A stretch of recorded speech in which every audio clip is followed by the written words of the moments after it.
Hi everyone, welcome back to my channel. আজ আমি চলে এসেছি কলকাতার রাজবাড়ি। সামনেই পয়লা বৈশাখ, তাই তোমাদের জন্য ভালো একটা বাঙালি রেস্টুরেন্টের খোঁজ নিয়ে হাজির হলাম। এই হলো কলকাতার রাজবাড়ির সামনের দিকটা, খুব সুন্দর ঝালরের মতো লাইট দিয়ে সাজানো। আর আমরা আজ রাতের ডিনারটা এখানেই সারবো। অনেকদিন ধরেই ভাবছিলাম আসবো আর চলেই গেলাম। রাজবাড়িতে ঢোকার আগে তোমাদের এখানে নাম আর ফোন নাম্বার আগে এন্ট্রি করে নেবে, তারপর ওরা বরণ করে তোমাদেরকে ওয়েলকাম জানাবে। আর এই যে বরণ করার মুহূর্তটা সত্যি খুব সুন্দর লাগে। এই পয়লা বৈশাখে যারা বাঙালিয়ানা খাবারের স্বাদ নিতে চাও তারা অবশ্যই চলে আসো তোমাদের পরিবার পরিজন ও প্রিয় মানুষটাকে নিয়ে এই জায়গায়। রাজবাড়ির মধ্যে আমরা প্রবেশ করে গেছি, আর সামনেই এখানে একটা বসবার জায়গা ছিল, এখানে আমরা বসিনি। আমাদেরকে ওপরে প্রথমে দেখাতে নিয়ে যাচ্ছিল, দুটো জায়গা আছে, তারপর আমরা চুজ করব যে কোন জায়গায় আমরা বসে রাতের ডিনারটা করব। এখানে খাঁচার মধ্যে দুটো পাখিও রয়েছে, খুব সুন্দর দেখতে। আর এখানে টোপর পাটাশি দিয়ে খুব সুন্দরভাবে ডেকোরেশন করা, খুব ভালোই লাগছে দেখতে। আর দেওয়ালগুলোর গায়ে খুব সুন্দর করে নকশা করা। এনারা প্রথমে আমাদেরকে এই জায়গাটাই দেখিয়েছিল।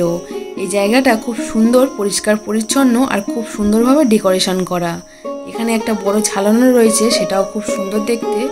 কিন্তু আমরা যে কোনো রেস্টুরেন্টে গেলে এরকম চেয়ার টেবিল পেয়েই থাকি, তাই আমরা চলে গেলাম বৈঠকখানায়। এই জায়গাটা বেশ রাজকীয় ব্যাপার লেগেছিল। আমরা যেমন বাড়িতে বসে মেঝেতে খাই, তেমনই একটা ব্যাপার ছিল এখানে। আর এখানে বসে খাওয়ার জন্য চৌকি রাখা আছে, আর তার দুই পাশে রয়েছে দুটো বালিশ, আর মাঝখানে রয়েছে একটা বালিশ। সব মিলিয়ে বেশ রাজকীয় ব্যাপার লেগেছিল এখানে এসে। আর দেয়ালগুলোর গায়ে পটচিত্রগুলো খুব সুন্দর করে ফ্রেম করা রয়েছে, দেখতে বেশ সুন্দর লাগছে। আর এক একটা ডিজাইন এক এক রকম। তোমাদের বার্থডে হোক বা অ্যানিভার্সারি, যে কোনো অকেশানে তোমরা এখানে চলে আসতে পারো। এখানে আসলে তোমাদের খুবই ভালো লাগবে। আর এখানে ব্যাকগ্রাউন্ডে একটা খুব সুন্দর রবীন্দ্রসঙ্গীত মিউজিক চলছে, যার জন্য এই জায়গাটা আরো সুন্দর লাগছে। এখানকার অ্যাম্বিয়েন্সটা কেমন চলো তোমাদেরকে একটু ঘুরিয়ে দেখাই।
এবারে আমি একটা নিজের পছন্দ মতো জায়গা চয়েস করে বসে পড়ছি।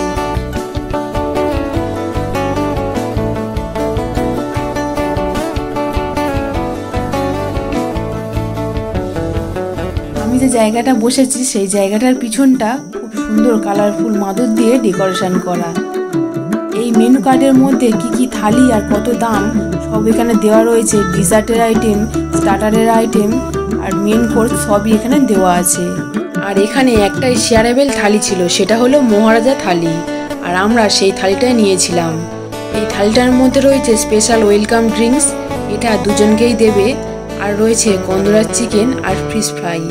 তারপর রয়েছে বাসন্তী পোলাও, রাজবাড়ির পোলাও, ঝুরি আলু ভাজা, মাছের মাথা দিয়ে ডাল বা সোনামুগ ডাল, ছানার ডালনা বা মিক্স ভেজ, রাজবাড়ির চিংড়ির মালাইকারি, মটন, আর রয়েছে চাটনি, পাঁপড়, পায়েস আর ভাপা সন্দেশ, আর রয়েছে রসমালাই। সবার প্রথমে আমাদের এখানে দিয়ে গিয়েছিল এরকম একটা জলের বোতল, আর দিয়েছিল একটা টিস্যু।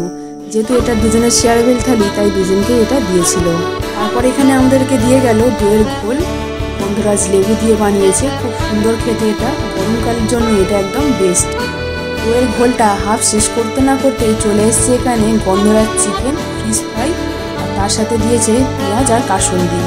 এখানে আমাদের খাবারগুলো কিন্তু সব গরম গরমই পরিবেশন করছিল, আর এখানে খাবারগুলোর টেস্ট খুবই সুন্দর।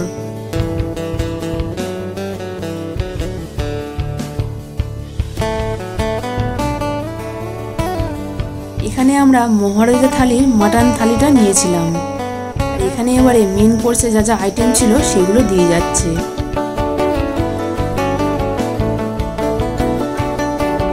এখানে এক এক করে খুব সুন্দর করে থালাটা সাজিয়ে দিয়েছে। আর এখানে দিয়েছে সাদা ভাত, বাসন্তী পোলাও, ঝুরি আলু ভাজা, চিংড়ির মালাইকারি, দই দিয়ে ভেটকির ভাপা, সর্ষে দিয়ে কচু শাক দিয়ে চিংড়ি, পনির কোপ্তা, মটন, ডাল, আর দিয়ে গেল চাটনি, পায়েস, রসমালাই আর সন্দেশ ভাপা।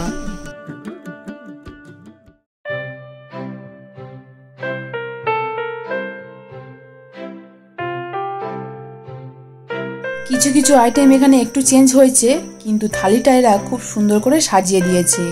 এবারে দেরি না করে খেয়ে দেখার পালা।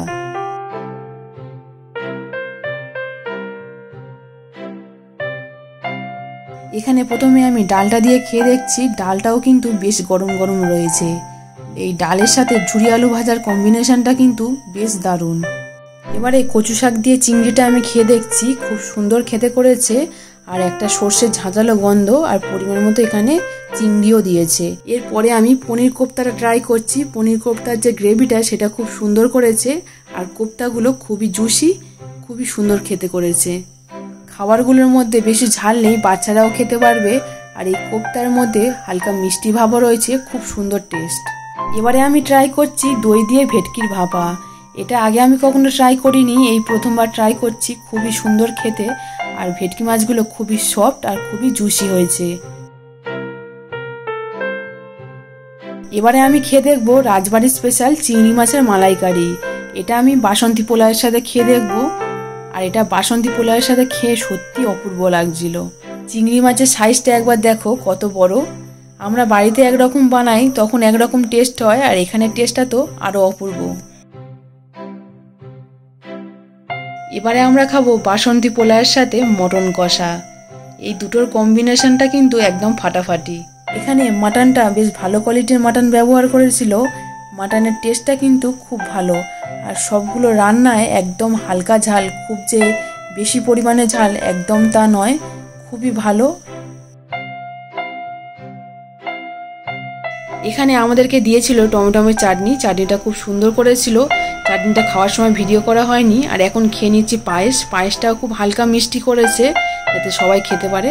এবারে রসমালাইটা খেয়ে দেখার পালা। রসমালাইয়ের গন্ধটাও খুব সুন্দর হয়েছে, আর রসমালাইয়ের টেস্টটাও খুব ভালো ছিল। সবার শেষ এবং লাস্ট মেনুটা হচ্ছে আমাদের সন্দেশ ভাপা। এটা প্রথমে আমি দই ভাপা ভেবেছিলাম, কিন্তু তারপর খেয়ে দেখার পর দেখলাম এটা সন্দেশ ভাপা। খুবই সুন্দর টেস্ট করেছে, আর অসাধারণ খেতে। তোমরা খাবারের প্লেট দেখেই বুঝতে পারছো নিশ্চয়ই খাবারগুলো কত টেস্টি ছিল, আর আমরা কতটা ভক্তি ভরে খেয়েছি। খাওয়ার পর এখান থেকেই তোমাদেরকে গরম জল প্রোভাইড করবে হাত ধোয়ার জন্য, আর সব শেষে দেবে তোমাদের এখান থেকে একটা মিষ্টি পান। মিষ্টি পান চেবাতে চেবাতে এবার বাড়ি ফিরে যাওয়ার পালা। আমি এখন বাইরের দিকে বেরিয়ে যাচ্ছি। সামনে পয়লা বৈশাখ আসতে চলেছে, তোমরা অবশ্যই এই জায়গাটা একবার ভিজিট করো। এটা সকাল 11টা থেকে বিকেল 4টে পর্যন্ত খোলা থাকে, আর সন্ধ্যে 7:30 থেকে রাত্রি 10টা পর্যন্ত খোলা থাকে। আজকের ভিডিওটা এখানেই শেষ করছি। ভিডিওটা ভালো লাগলে লাইক, কমেন্ট, শেয়ার আর সাবস্ক্রাইব করতে ভুলো না কিন্তু।